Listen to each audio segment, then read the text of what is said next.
بسم الله الرحمن الرحيم الحمد لله رب العالمين اللهم صل وسلم وبارك على المبعوث رحمة للعالمين سيدنا مولانا وحبيبنا وقرة أعيننا قائد الغر المحجلين وشفيع المذنبين سيدي ولد آدم ولا فخر محمد بن عبد الله الهاشمي القرشي وعلى آله وأصحابه من والاه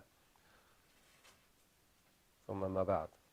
So alhamdulillah, we are continuing in our sessions entitled The Journey is the Destination, the Way, the Path of the Arifin. جعلنا الله منهم وفتح لنا فتوحهم.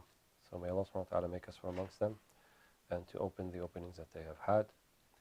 And we are seeking the one who is the bestower of the openings, not the opening in itself. And that is one of the cornerstones of the path of ma'rifah, that the objective is Allah subhanahu wa ta'ala and not what Allah subhanahu wa ta'ala can particularly give us, even though Allah gives much and we should be thankful and grateful, but to seek Allah subhanahu wa ta'ala under all circumstances. So up to this point we have been discussing the second set of chapters in the book that we are looking at, Qutb al-Arifin, the guiding pole of the Arifin, and we mentioned Imam al-Laja'i, that is, mentioned and talked about the adab, the comportment with oneself, and then the comportment with al-khalq, with people, with creation, and now we're about to begin the section, the comportment with, or the adab with Allah subhanahu wa ta'ala. And he saved this one for the last one, I think, because it's the most important one. And we technically do not commit to the other two except via the third one. So we want to see everything via the prism of our adab with Allah subhanahu wa ta'ala. Wallahu ma'akum aynama kuntum. So we want to live that meaning. Allah is with you wherever you may be. And so this ma'iyya, right, this witness of Allah subhanahu wa ta'ala, as indicated in the verse, there's a witness of muraqabah. In other words, Allah subhanahu wa ta'ala is constantly vigilant of that which we do. And so, in response, we should be constantly vigilant that Allah is vigilant. So they say, تحقيق المراقبة هو مراقبة أن الله يراقبك أو مراقبة المراقبة. So to be vigilant that Allah subhanahu wa ta'ala is vigilant of you. That's a type of ma'iyya, type of witness, to be with Allah subhanahu wa ta'ala. The one that the Prophet ﷺ referred to, Wallahu a'lam, in the verse in Surah At-Tawbah, I believe, لا تحزن إن الله معنا. When Abu Bakr as-Siddiq, this was in the Ghar Hira, or Ghar Thawr, sorry, and the Prophet ﷺ had managed to evade the Quraysh for 3 days by heading in a different direction than the direction of Mecca, of Medina, which was south. So he went north to throw them off the trail. He went south to throw them off the trail rather than going north. But nonetheless, after 3 days, they found him anyway. And so Abu Bakr as-Siddiq said, if they just looked towards down upon in the cave, they would see us. And the Prophet ﷺ said, لا تحزن إن الله معنا. So yes, there is an indication of muraqabah, but that's not the maqam here. That's not the, I think, the particular maqam of the Prophet ﷺ. It was more a maqam of ta'yeed, ma'iyyat ta'yeed, or ma'iyyat mushahada. So it's a ma'iyyah that Allah is with us, la tahzan. So it begins with la tahzan, do not worry, do not grieve, Allah is with us. So if Allah is with us, then who else do we need? And this is almost like what we call the prophetic ma'iyah, right? Because it's the Prophet ﷺ who said it. So it's a prophetic maqam, but it's one that we can inspire to, which is the يعني خلاصة التوحيد التفريد, seeing that you don't need anyone besides Allah subhanahu wa ta'ala, and seeing that only Allah is with you and that you are not in need of anyone else. And so we want to aspire also to that ma'iyah, to that witness, the prophetic witness of being with Allah subhanahu wa ta'ala. So we'll begin to look at this adab ma'al haqq, and those of you who have the text, is page 82. قال المصنف رحمه الله ونفعنا الله بعلوم في الدارين آمين ورضي الله عنهم وعنكم فصل ما يتفرع من الأدب مع الحق. So looking at that which is consistent and looks at the aspect of the adab or the comportment with al-haq. And al-haq is one of the names of Allah subhanahu wa ta'ala. It can be translated as the real or as the truth, and He is both, Azza wa Jal. ويتفرع من الأدب مع الحق سبحانه الحذر من سخطه ونقمته ولو في ذنب يساوي خردله وشدة الخوف مما تنتج بقية العمر من الزلل والقبائح. So, in this first sentence, he's referring to the ma'iyah, or the adab, that includes, which is the basic, as we said, the building block or the cornerstone of adab with Allah is this ma'iyah, or this muraqabah, to be aware that Allah is aware of you.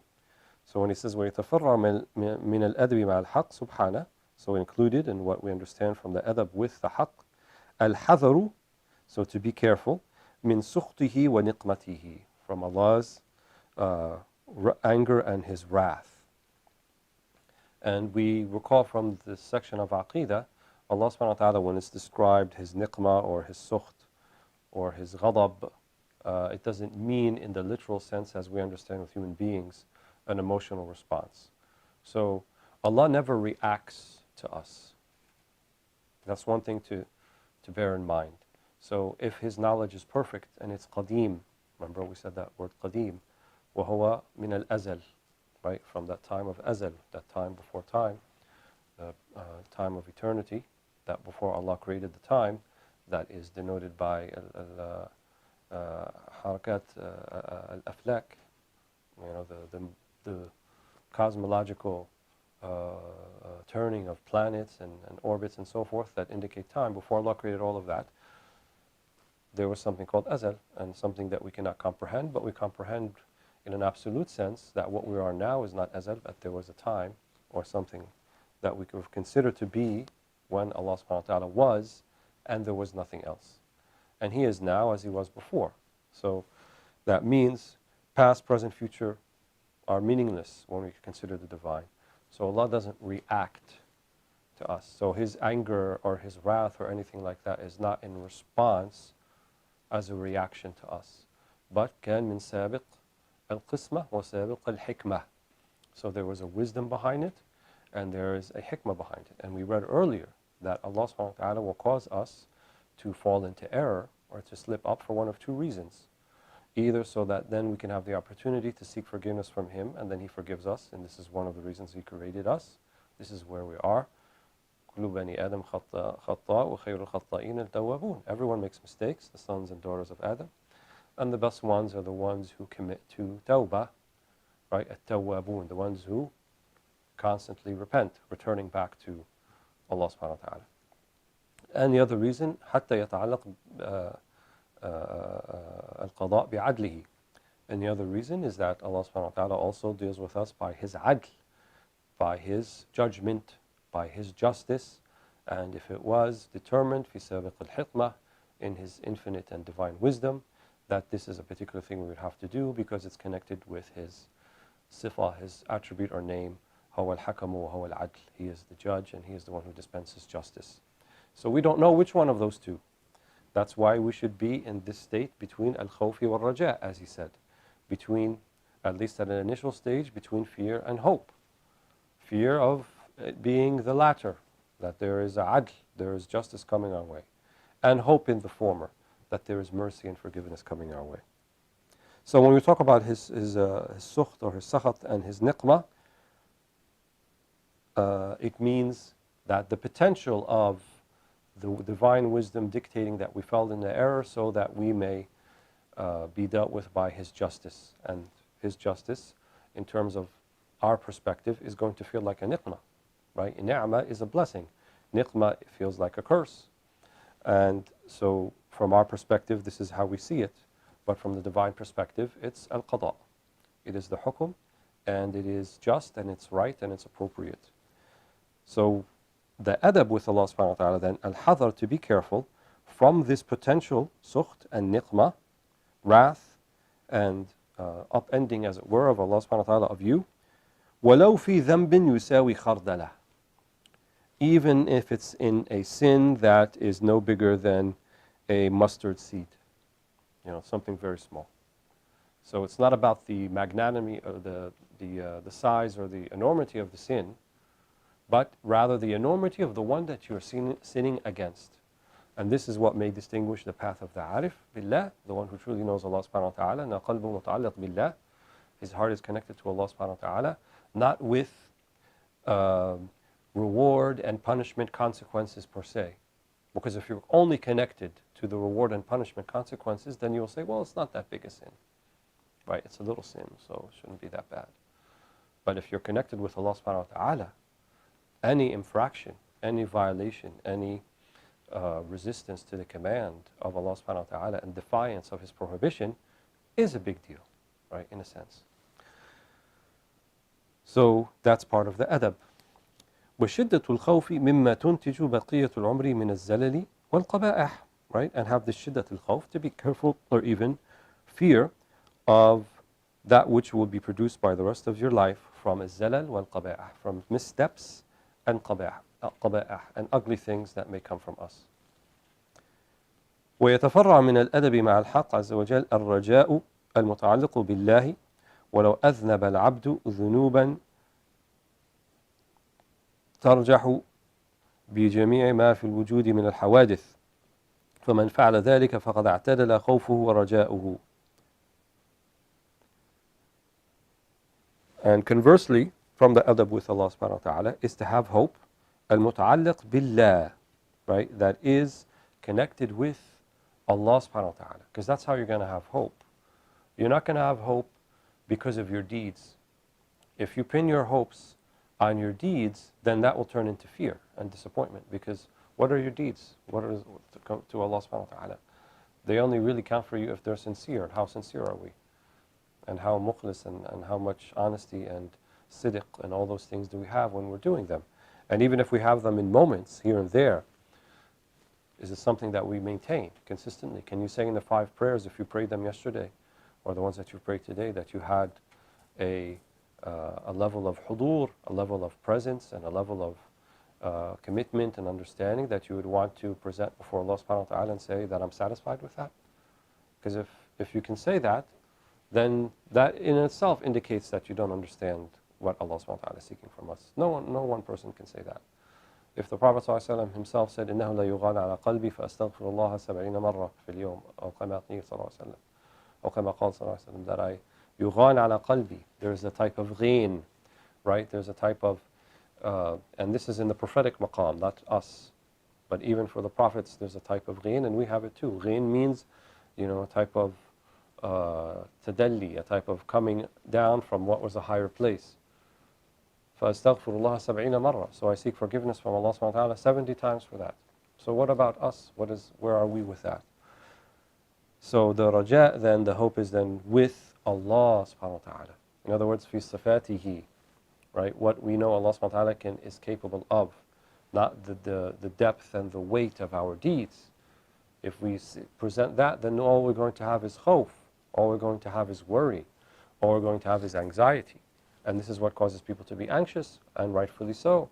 But if we look to the mercy of Allah subhanahu wa ta'ala, we look to the glory of Allah subhanahu wa ta'ala, we look to that which Allah subhanahu wa ta'ala can potentially give us, then this is what causes us to have hope. So to have raja al-muta'alliq billah, وَلَوْ أَذْنَبَ الْعَبْدُ ذُنُوبًا تَرْجَحُ بِجَمِيعَ مَا فِي الْجُودِ مِنَ الْحَوَادِثِ. Even if you do so many sins, he says here, that it would be heavier in the scales than all the things that exist in the dunya. All the things that have ever happened, all the sins that have ever been done. So if you made more than those, so if they weighed the sins of all the people who ever made sins on one side, and just your sins on the other side, and yours was heavier, that still should not cause you to lose raja. Because as we said, it's not connected to your deeds, it's connected to Allah. So if it's connected to Allah subhanahu wa ta'ala, then it doesn't matter in this sense, yani. It matters in general, obviously, but in this sense, in having hope for Allah subhanahu wa ta'ala, it doesn't matter how high the pile of sins that you have are. Allah addresses people like that. الَّذِينَ أَسْرَفُوا عَلَى أَنفُسِهِمْ لَا تَقْنَطُوا مِنْ رَحْمَةِ اللَّهِ. Right? أَسْرَفُوا, yani you went about bounds. عَلَى أَنفُسِهِمْ لَا تَقْنَطُوا مِنْ رَحْمَةِ اللَّهِ إِنَّ اللَّهَ يَغْفِرُ الذُّنُوبَ جَمِيعًا. Right? Do not despair of God's mercy. In other words, do not fall into a sense of despair and lose hope. إِنَّ اللَّهَ يَغْفِرُ الذُّنُوبَ جَمِيعًا. Allah subhanahu wa ta'ala forgives all sins. In other words, by the virtue that Allah can forgive all the sins. إِنَّهُ غَفُورٌ رَحِيمٌ. Right? يَسْتَطِيعُ أَنْ يَغْفِرُ الذُّنُوبَ جَمِيعًا. He can forgive all sins. فَمَنْ فَعَلَ ذَلِكَ فَقَدْ اعْتَدَلَ خَوْفُهُ وَرَجَاؤُهُ. So whoever does that, in other words, the previous two things, then اعتدل, then اعتدال means you have balanced between your khawf and your raja. So the first one, to have this hadar, to have this carefulness, even in the smallest of sins, because it's a violation against Allah, not the hajm al-dhanb, not the size of the sin or the enormity of it. That should cause you to have khawf. And then also, from the other side, to be balanced by hope. Again, even the enormity of the sins may be great, or the number of them, but to look towards the divine, to Allah subhanahu wa ta'ala, because He is capable of forgiving them for you. فَمَنْ فَعَلَ ذَلِكَ فَقَدْ اعْتَدَلَ خَوْفُهُ وَرَجَاءُهُ. So if you do that, then the balance has been met between your khawf and your raja, between fear and hope. وَبِذَلِكَ وُصِفَ الْمُؤْمِنُ كَمَا قِيلَ لَوْ وُزِنَ رَجَاءُ الْمُؤْمِنِ وَخَوْفُهُ لَاعْتَدَلَا. So it's also been said about the believer, if their fear and their hope are weighed together, weighed, like a conventional scale or a traditional scale, they'd be balanced. وهذه إشارة إلى العموم من أبناء الآخرة لا لخصوصهم لأن الخوف والرجاء من سير عوام أهل الطريق لا من سير الخصوص لأن الخصوص رقوا مقامات أرق من ذباب السيوف فسموا عن الخوف والرجاء لأنهما مناضلة النفوس. And here's an important point, and we alluded to it earlier. He said this is an ishara, it's an indication, إلى العموم من أبناء الآخرة, to the general populace from the people who are the people of akhirah. We're not talking about أهل الدنيا or أبناء الدنيا, people who are seeking dunya. No, this is people seeking akhirah. The general amongst them, which is all of us, it's talking about them. But there are another group of people, لا لخصوصهم, right? The khusus are people who are different. لأن الخوف والرجاء من سير عوام أهل الطريق. Because fear and hope, that description, or the balance between those two things, this is from the way of the awam of Ahl al-Tariq. So awam here, those of you who are familiar with that term, awam generally means like general populace. But he's not talking about awam الناس. He's talking about awam Ahl al-Tariq. So they're khawas fi haqqi ghayrihim. They're still considered to be khawas, or the elite compared to everybody else. But in this particular thing, we're sitting here reading this book, we're awam. So this is Sir Awam Ahl al-Tariq, the people of the path who are seeking a path towards Allah subhanahu wa ta'ala, seeking the path of the Arifin. The Awam, the most of them, they're going to be between this khawf and the raja, at least at the beginning. La min Sir al-Khusus, not from the people of Khusus, the people who are more elite.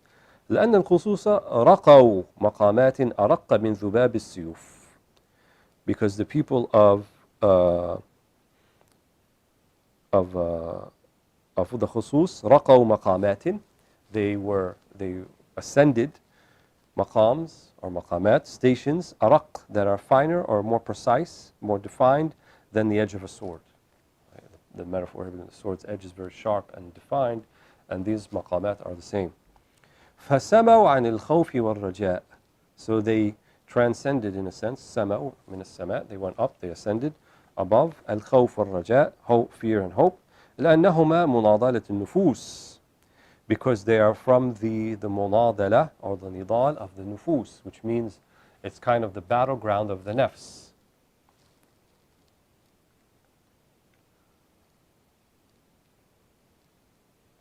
It's the battleground of the nafs because, and I think he mentions this a little bit later, khawf in its actuality is something that is a way to assuage the nafs, as is hope. Right? النفس يعني تحذر العواقب. النفس, your ego, your lowermost soul, is afraid of consequences and is thinking about the consequences. So in order to get it to kind of change direction a little bit and descend above that, we say, well, you should be hopeful for the good consequences, that Allah subhanahu wa ta'ala will forgive you and have mercy upon you and enter into paradise and so forth. Right? Because this is what the nafs is thinking about. And by the same token, al-khawf, the fear also, the nafs is like, I don't want bad stuff to happen to me. I don't want to be in hellfire. I don't want to be punished. I don't want to feel pain. I don't want any of those things. I don't want to die. All those sorts of things. So the nafs also is apprehensive about all of that. And so we say, well then, istaqim, right? Get yourself straight, because the consequences are not going to be something that you like. So both of them are, as he says, and very insightful from him, يعني هو ذاق هذه المعاني, he tasted these meanings. It's من مناضلة النفوس, right? It's in the maidan, it's in the, the battlefield of the nafs. But there are other battlefields besides the ones of the nafs. There's ones of the ruh, of the spirit, right? Of the qalb, of the heart, that يرتقوا عن ذلك, they're higher than this. So then he says, ويندرج تحت هذه الإشارة في حق العوام الوقوف مع الرسوم ومشاهدة الحال والميل إلى الطبع، وليس ذلك من مقامات أهل الوصلة لأنهم غرقوا في بحر الهيبة الدائمة لله عز وجل في الدارين جميعا، ولم يجدوا لمشام الخوف والرجاء سبيلا، لأن الرجاء يفيد العوام تبريد حرارة الخوف كي لا يفضي بهم إلى القنوط، والرجاء عند الخصوص شكوى وعمى، لأن وجود الحق سبحانه بمشاهدة الهيبة والتعظيم والإجلال مع مصاحبة أحوال الاستغراق في بحر المنن والجود والألطاف لم يترك للرجاء في قلوب الخصوص أثرا. Kind of what we just said, but much nicer way to say it. So he says يندرج تحت هذه الإشارة. So this indication that we talked about, that خوف and رجاء are for the عوام of أهل الطريق. في حق العوام لماذا? Why? الوقوف مع الرسوم ومشاهدة الحال. So the first one he says here, الوقوف مع الرسوم. الرسوم can be loosely translated as formalities. And he says, الوقوف مع الرسوم. So to be here, not standing with it, but stopping with it. Kind of not going beyond the formalities, right? So like ritual worship, and which is important, obviously. But seeing like, oh, I checked all the boxes today. I prayed all the 5 prayers, and I checked this box, and I did that. And, so he's not saying don't do those things, but al-wuquf ma'a al-rusum, right? So your spiritual consciousness then becomes about, did I check the boxes today or not check the boxes today? Rather than saying, do I really know Allah subhanahu wa ta'ala? Did I increase in iman and so forth? Rather than just al-wuquf, stopping with these what we call al-rusum. وَمُشَاهَدَةِ الْحَالِ. مشاهدة الحال also happens to people. Like, oh, I see my state. I am a muttaqi. I am a salik. I am sa'im. I am this, I am that. So, mushahadat hal al-nafs. So there's an I in there. There's the ego still. You're looking at yourself. You're evaluating, right? And one of the afat, one of the things that is the bane of people who are trying to forge the spiritual path is they are constantly trying to figure out what their hal is and what their maqam is, and where am I? Am I amongst the Arifin, or am I amongst the khusus he's talking about here, or am I amongst the awam? So all of that is shughul qalb. All of that is kind of wasted spiritual energy, thinking about and seeing your particular hal. It's not about seeing yourself, it's about seeing Allah subhanahu wa ta'ala. وَالْمَيْلُ إِلَى الطَّبْعِ, right? And then inclining towards your taba, and towards your kind of bad habit sort of things that are part of your taba. So all of those things still happen with someone who's between khawf and raja', وَهُوَ مِنْ أَهْلِ عُمُومِ الطَّرِيقِ, and it's from amongst the general group of the people of the path.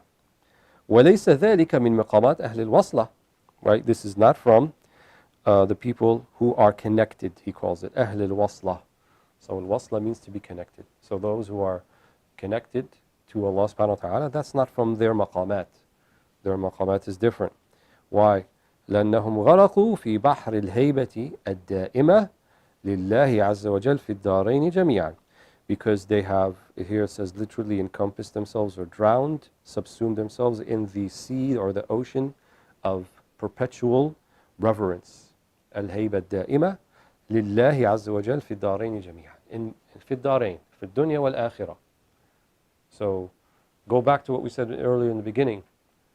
كان الله ولا شيء غيره. كان الله ولا شيء معه. There was Allah and there was nothing else. So أهل الوصلة complete that, like Ibn Ata al-Sakandari radiallahu anhu, where he completed it and said, وهو الآن على ما عليه كان. And he is now as he was then. And so if everything really is the same as it was then, and there was only Allah then really there's only Allah now as well. Right? From the spiritual plane, there's only Allah now. So why should I be connected and put my hopes and dreams and aspirations in al-fani? Right? Fani is just a general word. كل من عليها فان. Everything here doesn't really exist. It only exists by Allah's existence. And so why should I have ta'alluq with al-fani, with consequences and results and outcomes and so forth, with rusum and all these things that he talked about in the beginning? He doesn't have any connection to those things. She doesn't have any connection to those things. It's all about bahr al-hayba, right? You drowned or find yourself in the ocean of perpetual reverence. وَلَمْ يَجِدُوا لِمَشَامِ الْخَوْفِ وَالرَّجَاءِ سَبِيلًا. And they didn't find a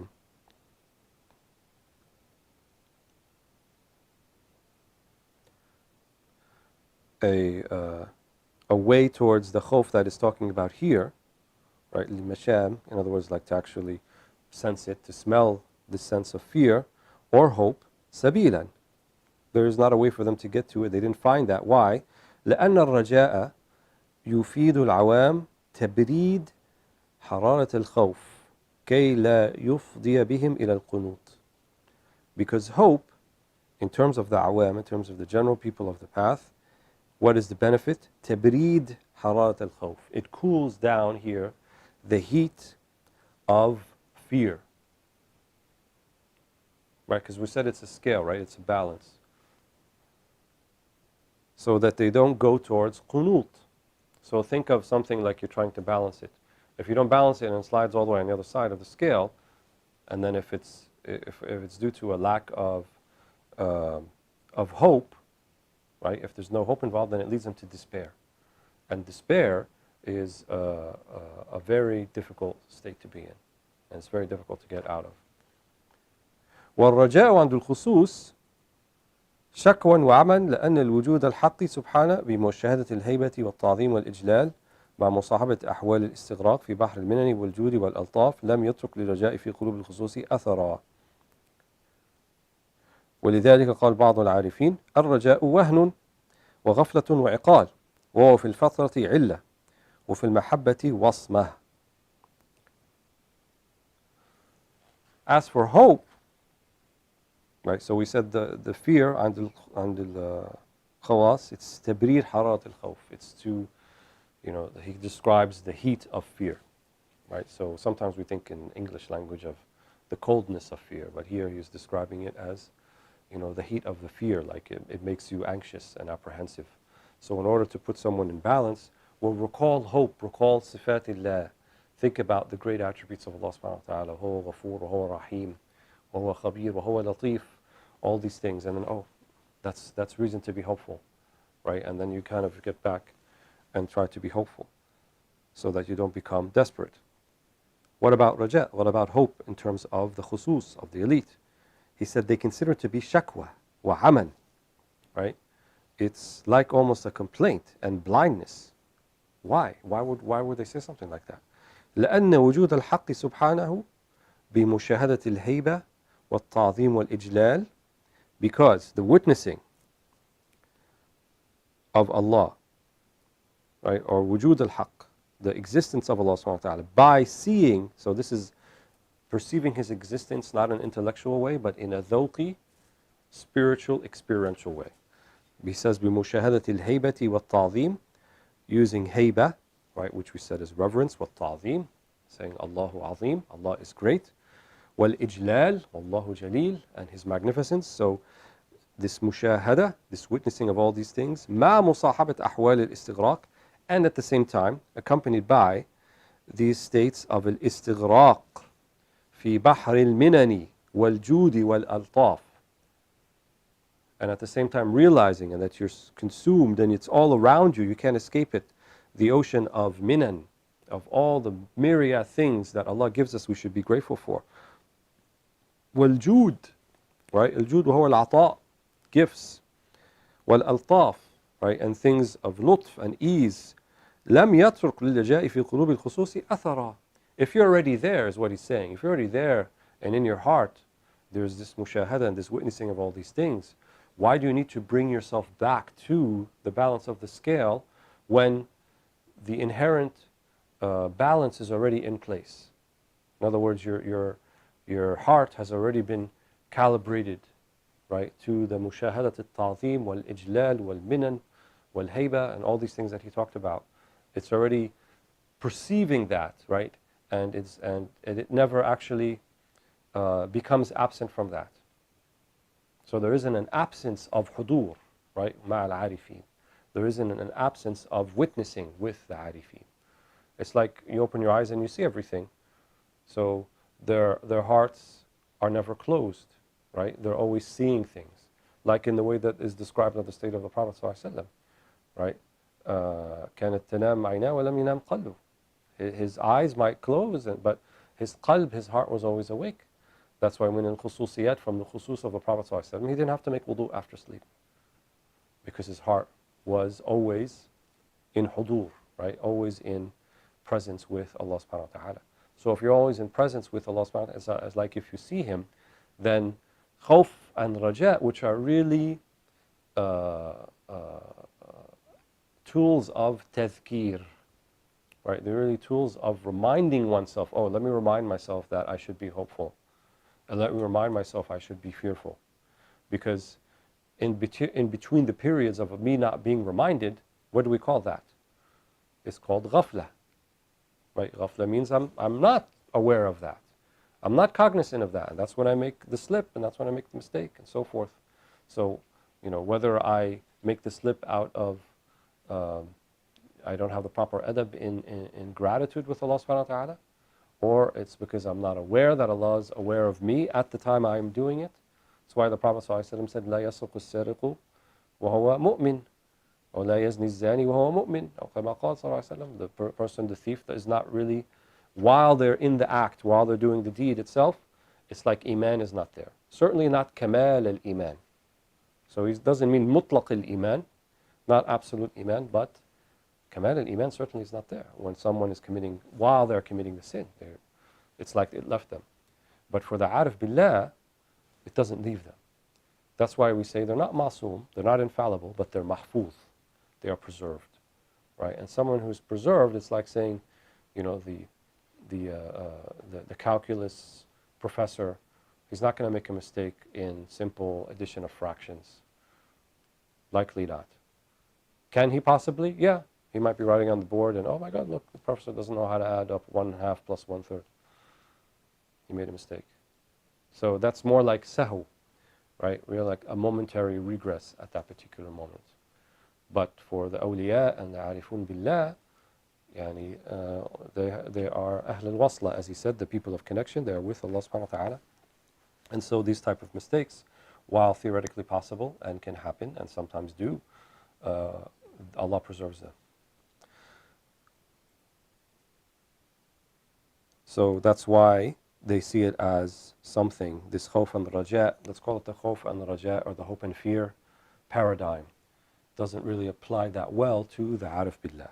Why? Because they're already there. Those meanings already exist within the heart, and they don't need to be brought back to the balance in the scale. So they never waver from the balance, so that they need to be brought back either by hope or by fear. ولذلك قال بعض العارفين, and for this reason some of the عارفين said, الرجاء وهن وغفلة وعقال وهو في الفترة علة وفي المحبة وصمة. So one of the عارفين said that raja, hope, that in this common usage of it, وهن, it's weakness, وغفلة, and it indicates غفلة, as we just said, like, because you have to remind yourself, so it's a lack of remembrance. وعقال, iqal means, it ties you down, right? The spirit is not left to, to ascend. So in a sense, khawf and raja are ties. They tie you down because think of the horse that's not, or the animal that's not trained. And it might run away and do, dangerous things and jump off the cliff and all those sorts of things. So you got to tie it down until it's properly trained. Once you train the animal, cut it loose, and it won't hurt itself. It'll go and come back and do the right thing. And so in a sense, our souls are like that too. So we have to tie down, here he calls it iqal, for a time being, for a while, because we're not ready for that yet. وَفِي الْفَطْرَةِ عِلَّةٌ.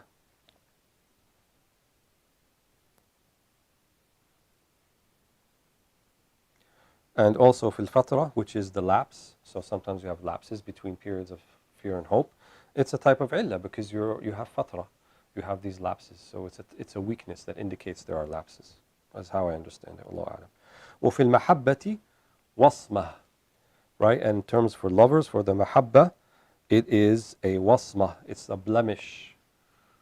Right? If I have to keep reminding myself of how I need to love the beloved, because I keep forgetting about that and making mistakes, isn't that a blemish in the relationship in a sense?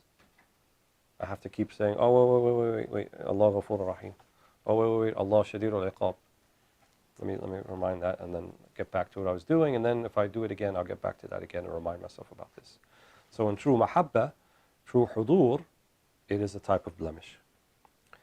فالغيبة عن الرسوم والإزالة عن مناضلة النفوس ورؤية الوعيد منه وعد والعذاب فيه سبحانه عذب كل ذلك يستدعي ملذوذ الوجد في العذاب ويفيد ذلك الاستغراق في المشاهدة والحيرة في بساط الأنس فيمتحق الخوف والرجاء من أجل ذلك بأسرهما.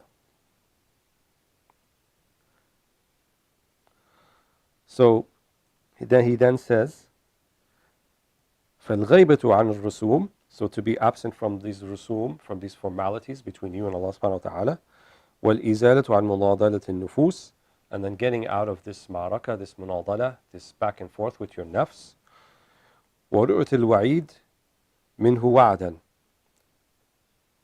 and seeing the wa'id, seeing the threat of Allah subhanahu wa ta'ala as a wa'ad, as a promise. Wa'ad and wa'id generally refers to al-wa'id, that which is the threat of punishment, wal-wa'ad, that which Allah promises of reward and of bliss. So we say the wa'ad nafidh. Allah subhanahu wa ta'ala will la yukhlif al-mi'ad. Allah subhanahu wa ta'ala, what He promises will be delivered. Amma ma yu'iduhu min al-wa'id. As for the wa'id though, Allah can choose to forgive you or He can choose to take you to task. So here he says from those, amongst those attributes is seeing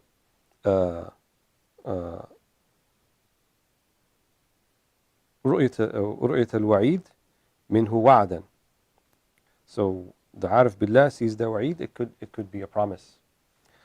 والعذاب فيه سبحانه عذب, and even the adhab, right, the of punishment as azb, right, as something pure and as blissful. And you might say, how is that? Because they are mustaghraq in the mushahada of Allah subhanahu wa ta'ala. They are completely consumed by the witnessing of Allah subhanahu wa ta'ala. So it's still Allah subhanahu wa ta'ala, yukallimuni. Allah subhanahu wa ta'ala, yani He's speaking to me. He is informing me. It's like I am too busy seeing Allah subhanahu wa ta'ala to think about these possible things that can happen to me, but I accept them to be haqq. وكل ذلك يستدعي ملذوذ الوجد في العذاب. And all of this then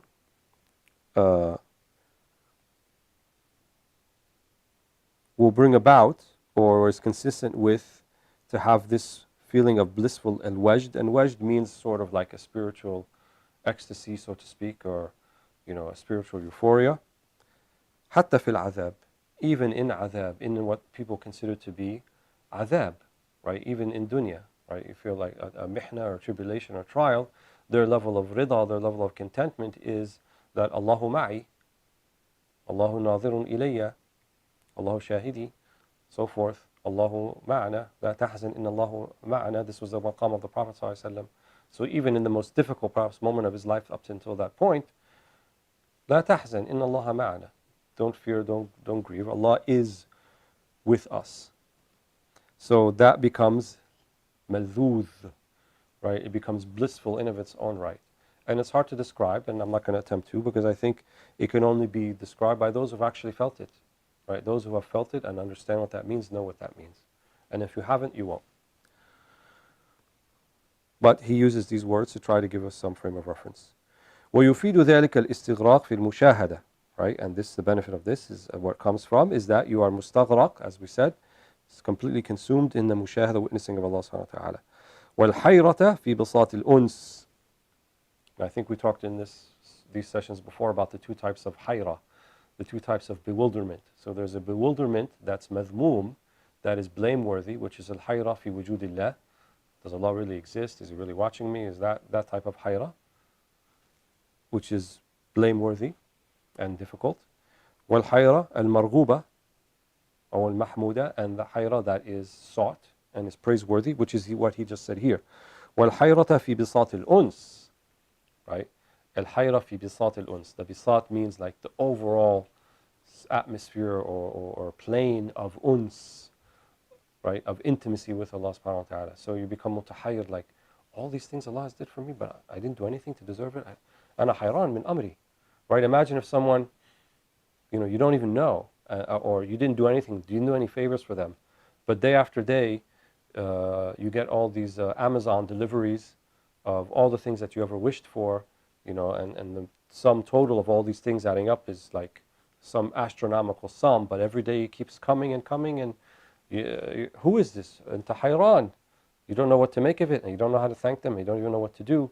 So maybe not a good example, a poor example, but taqrib, it's approximate.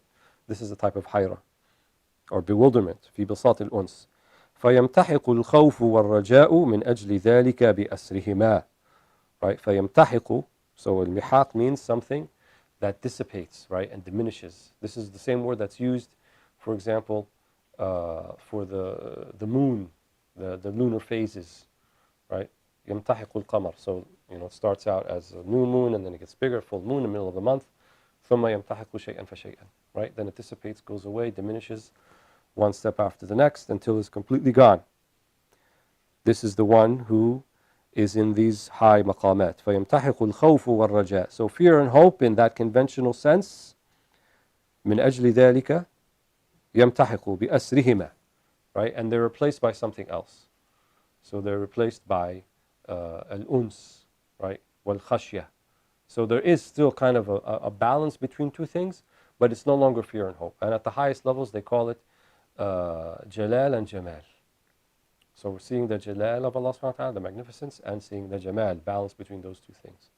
So it's more about Allah's attributes and Allah than it is about the consequences.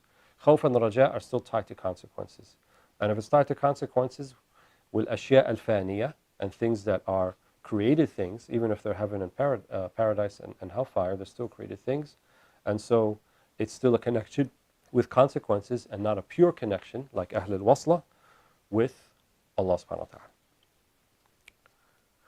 وهو المقام المطلوب المرغوب فيه من مقامات أرباب الحظوظ القلوب. Right? And this is the maqam, this is what we seek from the people who are the arbab, the lords of حظوظ القلوب, of the hearts, right? Of the stations of the hearts. وليس هذه الصفات من مقامات أرباب حظوظ النفوس. This is what we just described, these maqamat. They are not from the people of nufus. They are not people who are tied to al-fani. They're not people who are tied to these technically existent but spiritually non-existent things. Is the best way I can say it. كل من عليها فان ويبقى وجه ربك ذو الجلال والإكرام. Everything is not really there, but the only thing that is باقي هو الحق الباقي, Allah subhanahu wa ta'ala. فإن استغرقت القلوب في ملذوذ حظها من الجبار حارت وتحيرت حين تتجلى لوائح الغيب للقلوب بعد صقل الكدرات ورفع الحجاب فتسكر سكرة في حين مشاهدة الأسرار وتتصل بمعرفة الموجود القديم بلا إدراك الصفة منه بعقل ولا وهم فيعرف العارف حينئذ عرفانا ذوقيا لا عرفانا سمعيا ويظفر بمشاهدة لوامع ولوائح فيجد السير مسرعا في أثر كل عارف دخل على مطية التوفيق في حضرة القدس. So that requires a little bit of unpacking, and I think I'm going to save that to next time, because it's quite a bit of a dose that we got this time. So I'm going to leave that for the next session, بإذن الله تعالى. And I'll stop here.